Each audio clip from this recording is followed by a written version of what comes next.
All right, I've been wanting to make this video for a while to introduce fountain pens and ink and all of that. I got ink. I got ink. I got ink. And, whoop, I don't have my sticks here, but that's okay. So, mostly today, it's about fountain pens. And I'm really anxious to do this today because these are the two I've been using and I just love them. I need to put a new cartridge in that one.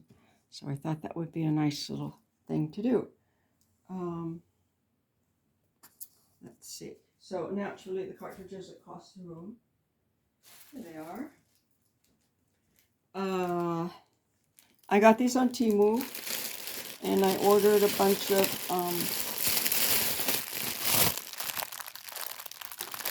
ink cartridges there too. I got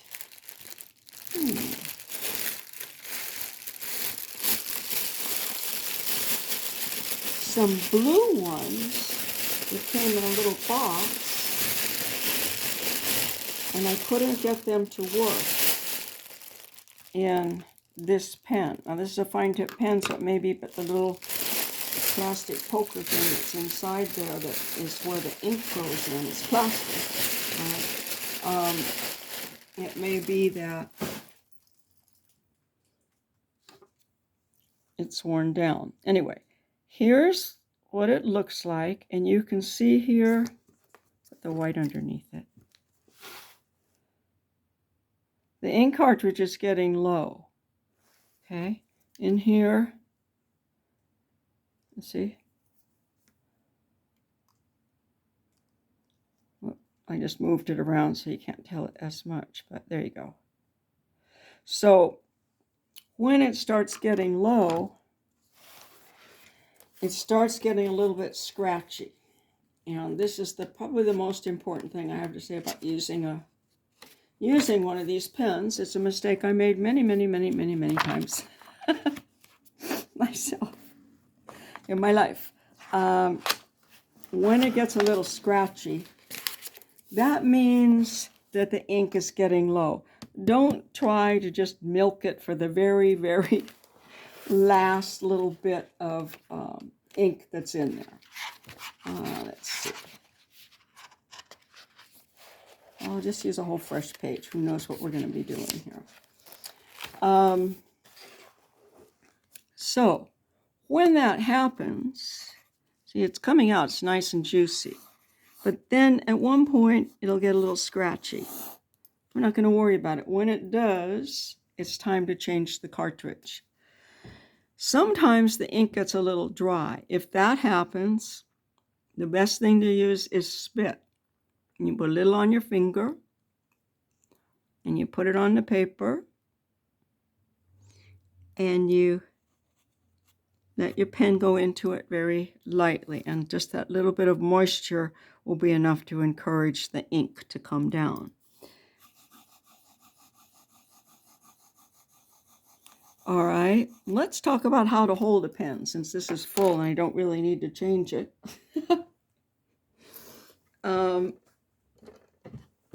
You keep them on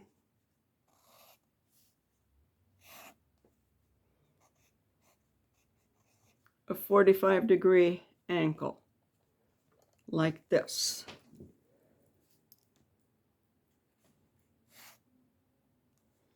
So the flat part is this way. That means when you go up and down, you get a slightly different line. But you hold it like this. If you hold it other ways, it'll get scratchy. So that's something to check. If it's scratchy at the beginning, you're not holding it right. Okay? Now, oh, I'm running out of room. I have to turn it around.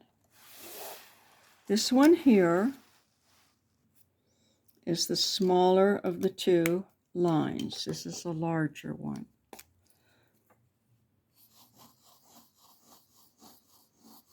To get used to a fountain pen, this is a student fountain pen too. They're great.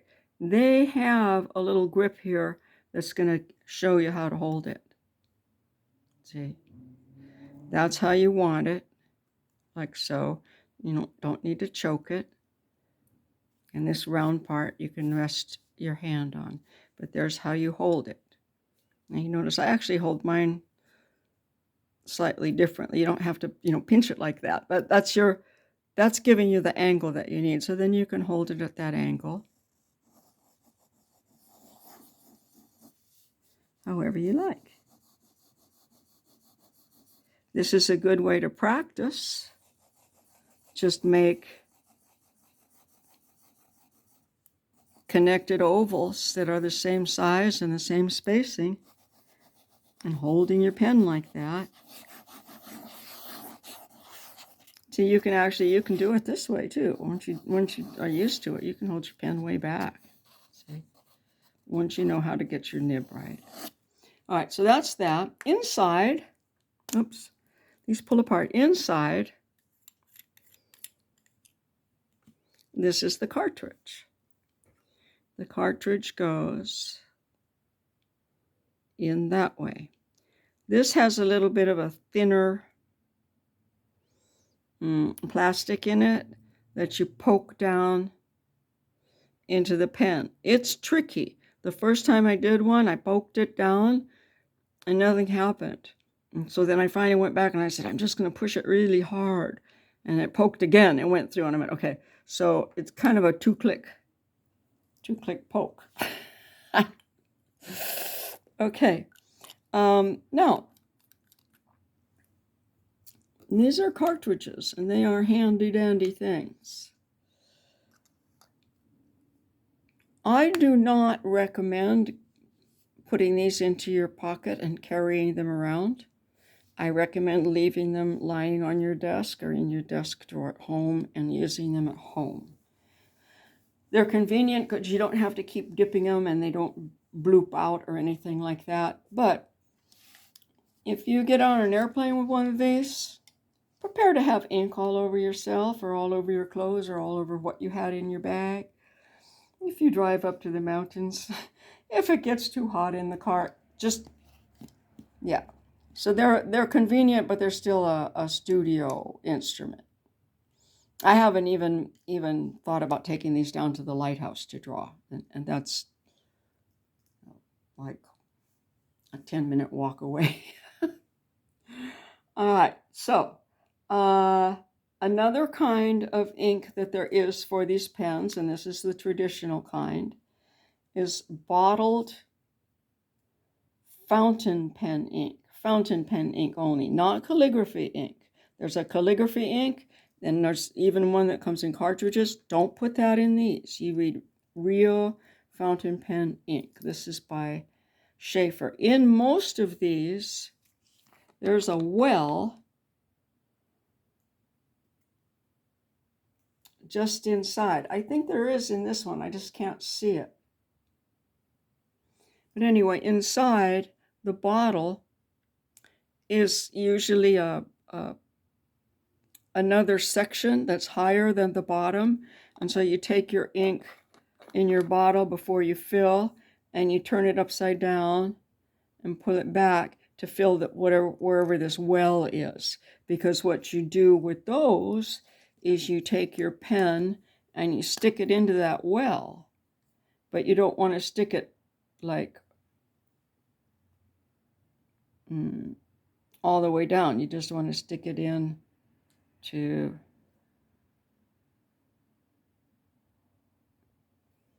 kind of, well, this one doesn't have the marks on it. Oops, sorry. To where it is pulling up ink, but you don't put it all the way up here or anything. Put it up where you see that little hole where the ink comes out.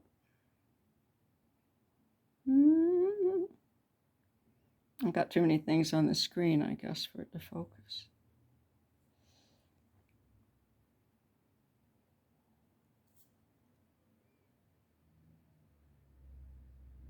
Okay, so anyway, that's that. That's fountain pen ink.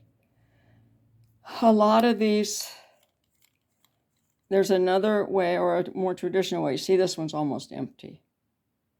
So I'm going to go ahead and change it just so you can see it, because that was the purpose of all of this. Well, there's just a little bit in there. Don't need to throw that away, but I'm going to. Here's a new one. And way down in there is just a little thing like a straw that sticks up, a little plastic straw, and that's going to poke into here.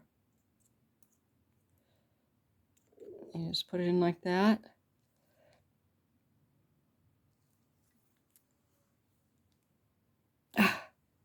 I'm not getting it poked in yet. There, that was a big one. And there it goes. Okay, so now we're back in business with this guy.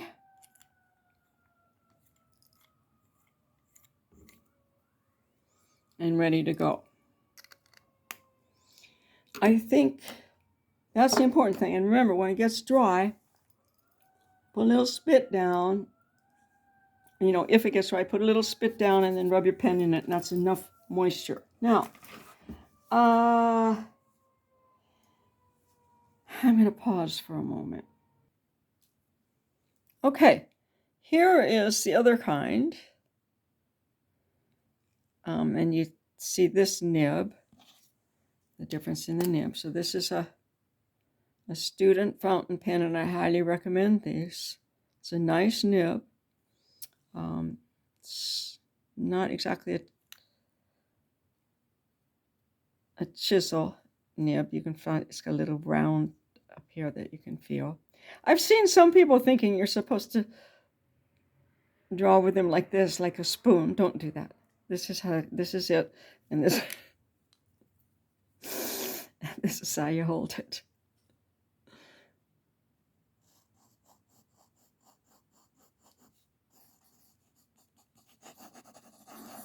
But they flow really nicely.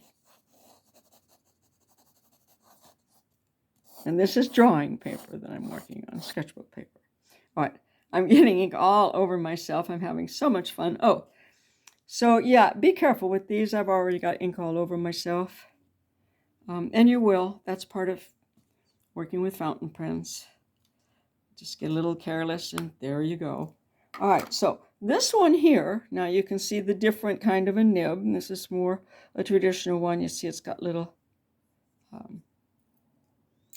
ridges back in here. And this is what you stick into an ink bottle. Like there'll be some kind of a well up around in here like that. So you don't have to stick it all the way down in there. Okay. So this comes off. And what we have here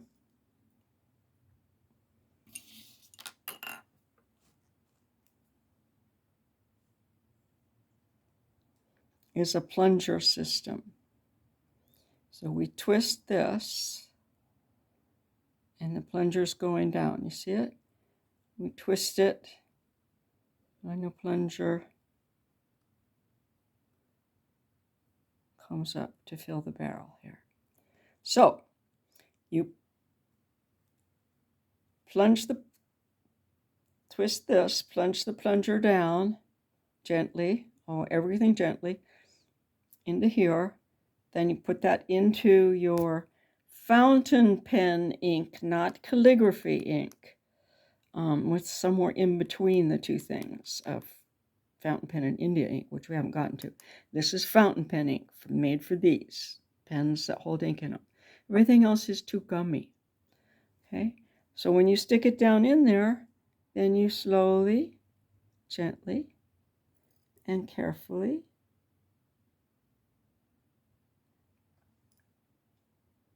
pull the plunger up, and it pulls ink up into the barrel as it goes. And this one's fun because the whole thing's transparent. I like watches and things, clocks and things that are transparent as well. Okay, so this will be a fun one. And a lot of these also are interchangeable. I have some that come with this plunger type unit, and then you can use a cartridge there or a plunger unit that comes with some of the ones I've gotten, which is pretty nifty. So, oh, that's that. Now, on to another kind of ink, and I mentioned this before. This is a really nice Chinese ink, and is what we call India ink. This is the real deal. There is no plastic in it. A lot of the India ink that we're finding around now actually has acrylic in it. Don't do that. This stuff doesn't need acrylic. Now,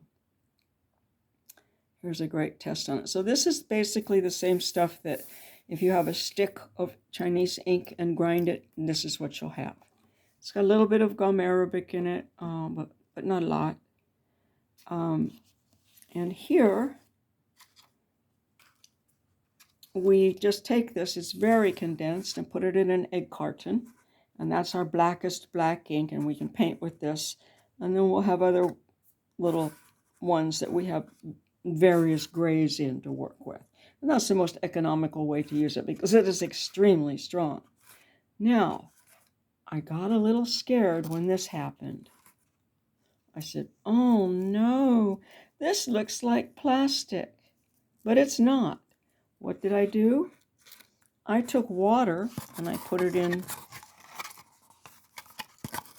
one of the ones of the crumbs, and it reconstitutes. This is the same stuff that a Chinese ink stick that you grind will be made of, and it's very permanent. And I think that's just the gum arabic that's doing this. But anyway, there's no acrylic in this. So this stuff is the real deal. I highly recommend it. I've worked with it with the kids, and they love it too. We're just putting it, what we've done is using it, we put a little load of it in here, and then use a burnt matchstick as our drawing tool. It makes beautiful stuff. Now, case in point, with that not being plastic, this is rice glue.